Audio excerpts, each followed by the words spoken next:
Ayan, so welcome to this episode of our lesson. So it's already the part 3 and yan, didiretso na tayo agad-agad. No maka-minimize tayo yung oras. Ayan, so words related to production. So ilan lang yung pinili ko pero I'm sure nga tagit yung ikat na ma-encounter you no once nga sumuro kayo ton. Okay? So since we say production, ayan, 생산, I'm not sure kung nakita nyo na yan sa mga reviewers nyo dati, but I think hindi siya masyadong lumalabas. But anyway, 생산 is the word for production. So ano kaya yung mga related words dito? Ayan, tingnan natin. Ayan, 생산, we have 수량. 수량 kanayon nga maususar daytoy nga word. 수량 meaning kat jay quantity na no mano, jay bilang kas jay quantity ang ibig sabihin ng suryang na yan. Try ko nga agsurat kasi baka no dati dita kaslangay nga kailangan dapat DJ kwan handang madagdagos no kas maring kay bagbagalang. Ayan. And then we have mukpyo suryang. Yung word na mukpyo meaning is yung goal, yung parang goal mo for the day, yung parang quota for the day kasla kasay. Mukpyo suryang, mukpyo suryang. Ayan. And then, we also have, asan na? Yangpum. Yangpum, meaning, yan yung okay na product. And then, syempre, kasabay niya yung, kaparis niya yung pulyang. Pag sinabi nating pulyang, kat reject. By the way, ang isa pa palang tinatawag nila sa pulyang kung minsan, wait lang, mali. Is NG. Depende ngayon no ay nati pag-workan nyo or anya ti army din yung product. But usually, pulyang, no, once nga kunada nga pulyang, amo yung reject di giant. Tapos, yang pum is yung product nga talagan nga na-complete. Nga hindi siya pulyang, di talaga nga na ito yun. Jay mai-deliveran kasi jay naarami din. Okay? And then, next is banpum. Siguro amoy na ito kasi hindi lang siya sa production nagagamit, pati din sa mga orders, mga ganon. Meaning, ito yung mga returns. Returns. Nya. Banpum. Dain sublida nga ita, siguro dati problem, ganon. Or hindi nabili, hindi nabenta, ganon. Okay, next we have Jacob Ilbo. Jacob Ilbo. Ayan. Jacob, you know this one already. Kahit nasa one kat, work. Yan, work. Ilbo, daily report. Yan. Jekas langay nga pagsuratan ti, i-report mo di ay inaramid mo within the day. Okay? And then, next, we have Inon. Inon, meaning, jay ka lang pinakatao na, or yung another way to say this one is Jacob ja. Jacob ja, jay worker. Yung worker. Inon. Inon. Kung nada nga inon ni mana, inon ni opso, kung nada nga siya, ay, walang tao. Awanti, kas lang nga worker, kas jay. Inon ni bujokhe, kung nada, di ba, nabanggit ko jay word nga bujok, hata ijay first nga video, meaning kurang. Kurang ti tao, kas jay. And then, ilja is another word for nalja, yung date. Ito kasi, at saka ito, dinagdag ko kasi ito yung usually na nakikita sa nakasama doon sa report, doon sa daily report na sinasubmit after work. Haan matkiting am amin nga company kat agri-require kastoy. But then, kung may nakato ka sa'yo na machine, ganon, usually pinapasulat ka talaga ng Ilbo, Jacob Ilbo na tinatawag. Okay? So, eto muna yung i-introduce ko ng words para hindi masyadong mahaba yung video natin. Pero, gumawa ako ng mga sample dialogues, of course, na nagagamit tong mga words na ito. So, sa mga dialogues na to, ang hahaba, actually, ang hahaba ng piniprepare ko. Pero, wag yung isipin na, i-memorize mo isudagi jay, kala nga, nyamot to nun ka ulit nga, wag ganun. para lang may idea lang, 'di ba? At saka hindi naman ito yung magiging conversation nyo talaga sa mga amo ninyo or sa mga madadatnan nyo doon sa company. Sample-sample lang kasi niya. So, just pick up yung parang word na, ay, feeling ko mag-usar ko din nga phrase or mag-usar ko din nga word. Kasi jay. So, hindi kasi ako makakapagsabi ng phrase na hindi ko siya nagagamit sa isang sentence or hindi ko siya na bibigyan ng situation, ganon. Tapno, may met matano maikan tayo iti kwan, di talaga nga practical nga sitwasyon, di ba? Ayan, so pick upin nyo lang yung kung ano yung parang kailangan yung ano doon, phrase. Okay? Yan, kunwari, itong si Banjang, meron kayong meeting, kunwari, no? Before mag-work, mag-announce yung Banjang ng sasabihin niya kung ilan yung kailangan gawin, yung ganyan. So, kuna na. Oh, alam mo siya, di ba? Yung kadagay movie, dagay dramas, yung word kasi na isa na tsada mean to sleep, hindi yon. Okay, parang ganun yung yung katumbas sa atin. Oh, alright. kastigad kaslas jay. 오늘 목표 수량은 어제보다 더 많으니까 조금 더 빨리 해주세요. Okay, ulitin natin. 오늘 목표 수량은 어제보다 더 많으니까 조금 더 빨리 해주세요. Kunana kasi kunana ang mukpyo suryang natin, yung goal natin na quantity is mas marami daw compared kahapon. Isu nga kunana ijayanti manunika isu nga 조금 더 빨리 해주세요. Paki parpardasan nyo basit kunana ni Banjang. So yan. Nagtanong naman si Jojang, yung nasa under niya, ganun. Banjang님, 몇 개 해야 돼요? Manuti, kailangan nga aramidin ba? Kunwari kasi, or mabalimot nga si kayo tagdamag kasi nung wala kayong Jojang, or kung kayo yung kinakausap ni Banjang, ganun. Kunwari lang, situational lang dito, ikalang as in, kunwari lang. Tapos, sasagot si Banjang, kunwari, 오늘은 500개 해야 하는데, 어제 했는 거 12개 분량이 나와서 총 512개 만들어야 돼요. 오케이, 한 번 더. 오늘은 500개 해야 하는데 어제 했는 거 12개 분량이 나와서 총 512개 만들어야 돼요. Iyan. So, anong sabi ni Banjang? Tatakot 500 di aramidin kuma. So, ibig sabihin, yung mukpyo suryang, ito yon, yung mukpyo suryang sana for today is 500. Pero, kunana, 어제 했는 거, yung ginawa daw kahapon, 했는 거, 12개 분량이 나와서, meron daw 12 na pulyang na lumabas kahapon, yung gawa kahapon. Isu nga, nawaso, 총 is total yung ibig niyang sabihin. 총 512개 만들어야 돼요. Kunana. Kailangan gumawa ng total ng 512. Iyan. O, sample-sample lang ha. Huwag niyong masyadong seryosohin yung details. Kasi baka bilbiro ko yung tunong, ala, niya nga ta DJ nga 500, niya nga ta DJ nga. Kung punayin tumayin nga siya yan. Yan. Tapos, sabihin, kunwari, reply lang ni Jojang. 알겠습니다. kunana kini Banjang. Tapos, yun na. Kayo na yung kausap ni Jojang dito. 여러분, kunana. Pag sinabing 여러분, everyone, kaslas jay. 조금 더 빨리 하고, 분량 안 나도록 일합시다. kunana kasjay. 조금 더, konti, kunana. 조금 더 빨리 하고, lang.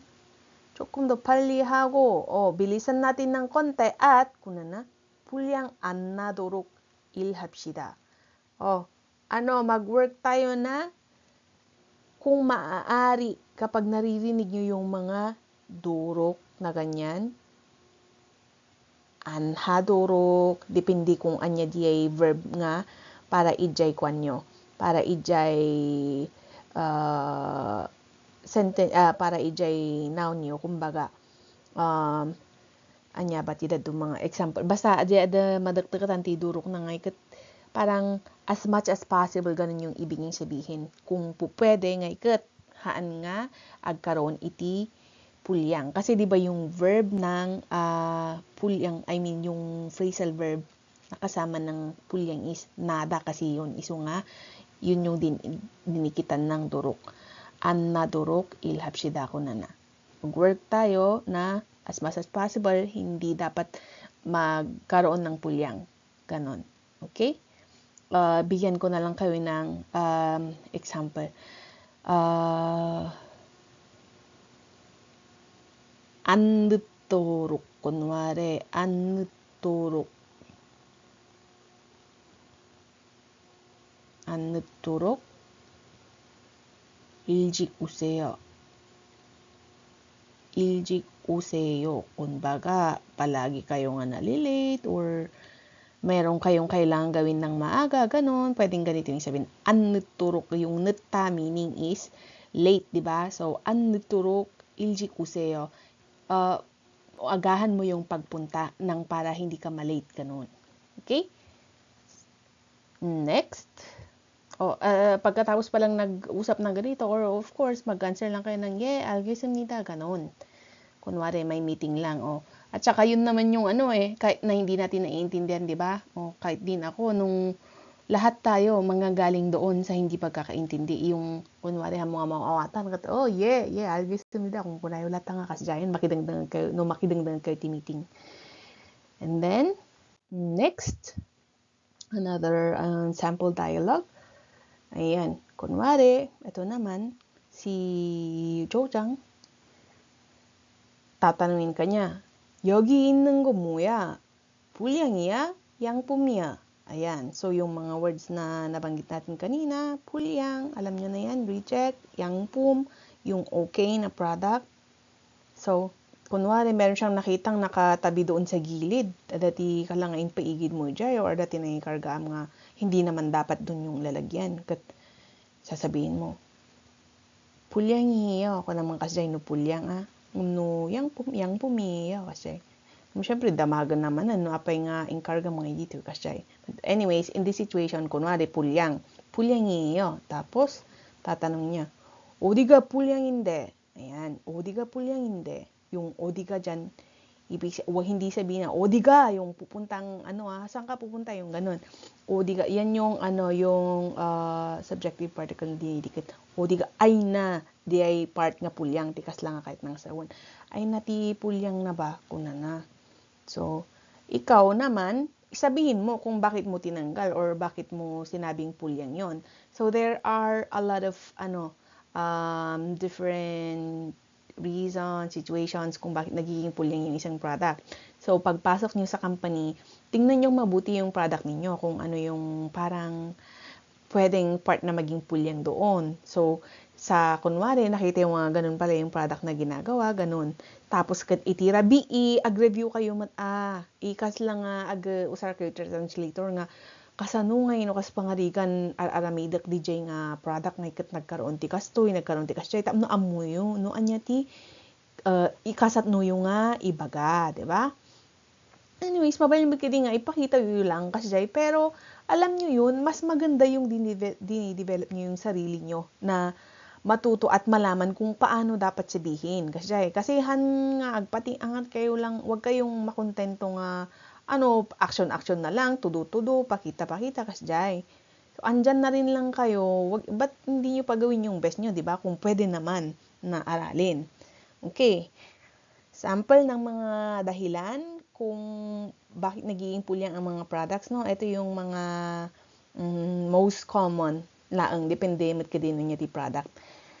So, kunwari, 여기 scratchy, or kiss 났어요. kunana kasi dito gamin dingi scratch nga kung kunata yung scratchy kunada ijay ibagata nga kwande dati gasgas na kasjay and then kiss kunada nga kasjay ididamo ko na kiss naso kunada nga kasi nyamatit kas lang nga kiss parang kiss pero gis talaga yung binabanggit doon and kung i-search mo yung meaning ng gis scratch din yan yung ibig niyang sabihin.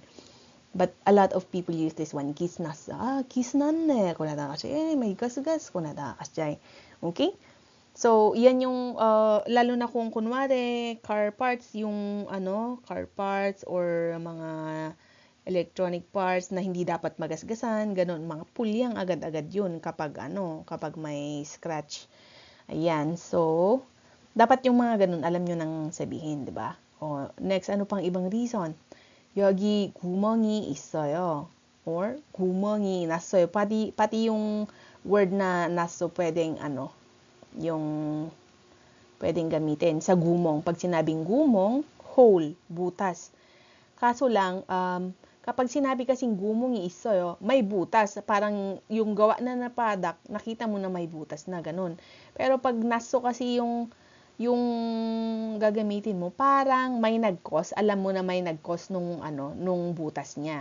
So, mas magandang kung nakita mo lang na may butas talaga, 구멍이 있어요. 다시 jay. 여기 구멍이 있어요. Okay, wait lang, i-erase ko muna. And then, ano pa? Meron pa ako dito ibang reason. 색깔이 이상해요. 색깔이 이상해요. Kung naman kasi, ano na naman yung 색깔? Yung kulay. Tapos, pag sinabing 이상해요, 이상하다, the color is weird. Iba yung kulay, kakaiba yung kulay, parang mali-mali. Ganun, 이상하다. It's weird. Or, 모양이 이상해요. Ano na naman yung moyang? Shape. 모양이 이상해요. Iba yung shape. Kunwari, gumagawa kayo ng donuts. Ang ginagawa nyo. Tapos, diba, pa-circle dapat. Tapos, bigla nga naging D yung shape niya. 모양이 이상해요. Ganon. Okay? Gets? So, I hope you are learning. Sabi ko nga, kunin nyo lang yung pwede ninyong gamitin. Diba? Next. 사이즈가 안 맞아요. 사이즈가 안 맞아요. Hindi daw tama, 안 맞아 daw yung size niya. 사이즈가 안 맞아요. Ganyan yung pagkasabi nila ng size din lang, size.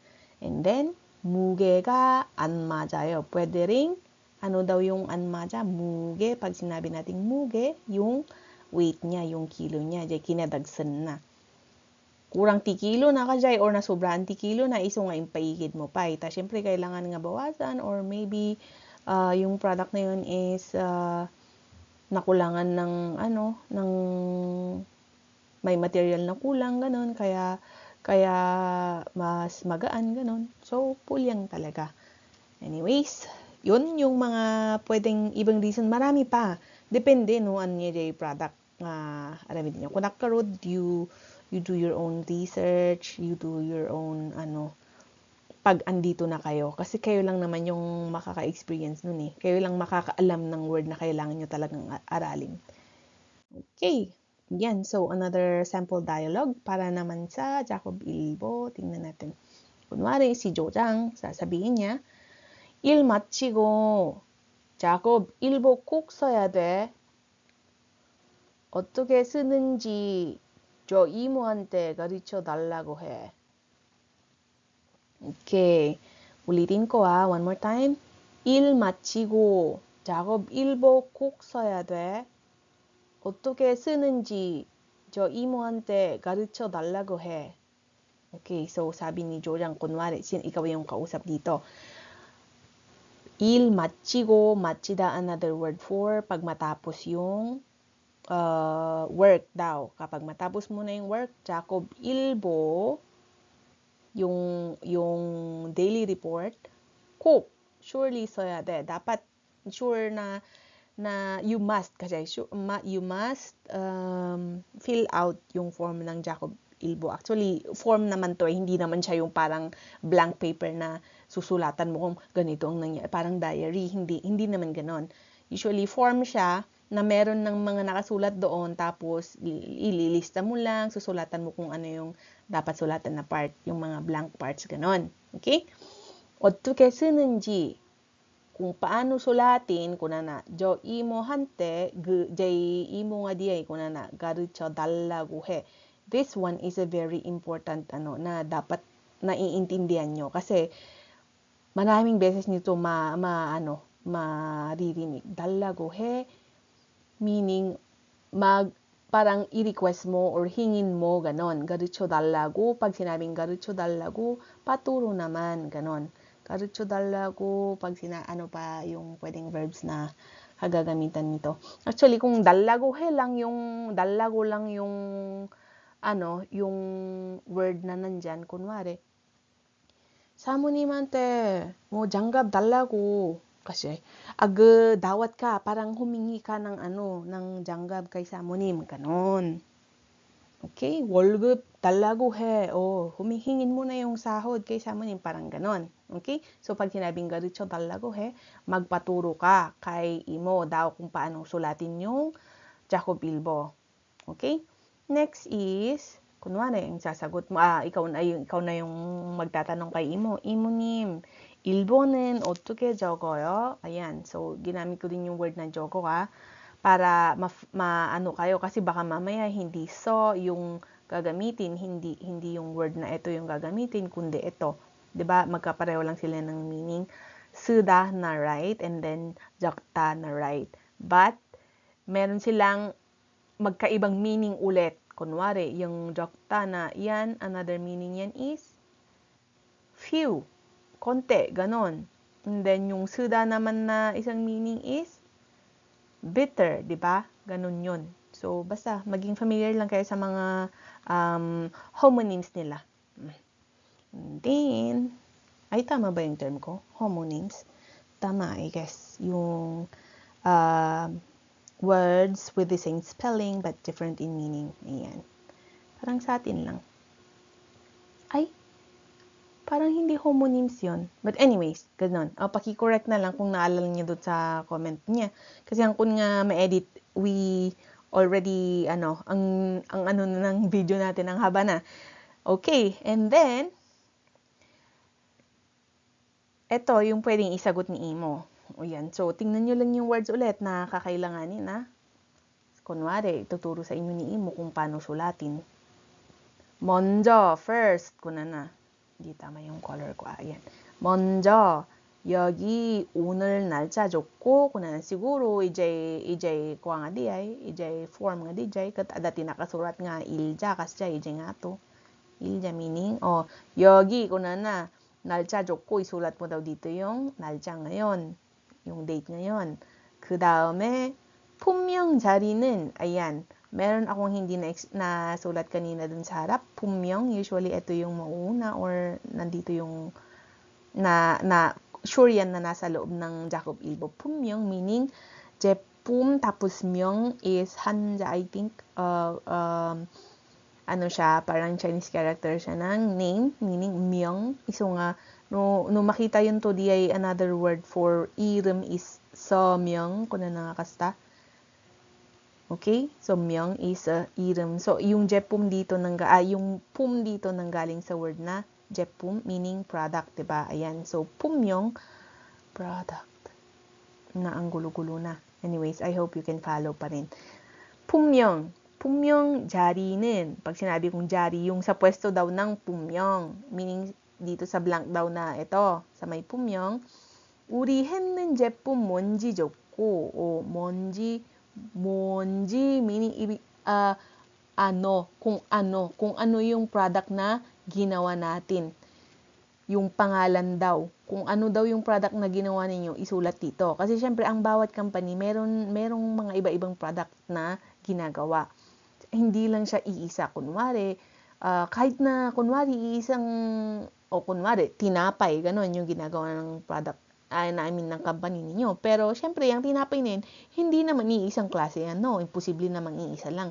Meron kayong iba-ibang klase. Kunwari, donut yung ginawa nyo, or it can be yung name ng company, ganon, na sinusuplayan. It can be like that. So, tingnan nyo na lang mabuti.